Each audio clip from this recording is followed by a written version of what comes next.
The Superliner is a type of bilevel intercity railroad passenger car used by Amtrak, the national rail passenger carrier in the United States. Amtrak ordered the cars to replace older single-level cars on its long-distance trains in the western United States. The design was based on the Bud high-level vehicles employed by the Santa Fe Railway on its El Capitan trains.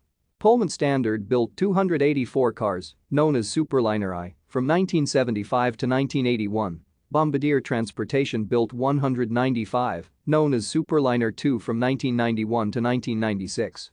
The Superliner I cars were the last passenger cars built by Pullman. Car types include coaches, dining cars, lounges, and sleeping cars. Most passenger spaces are on the upper level, which features a row of windows on both sides. The Sightseer Lounge observation cars have distinctive floor-to-ceiling windows on the upper level.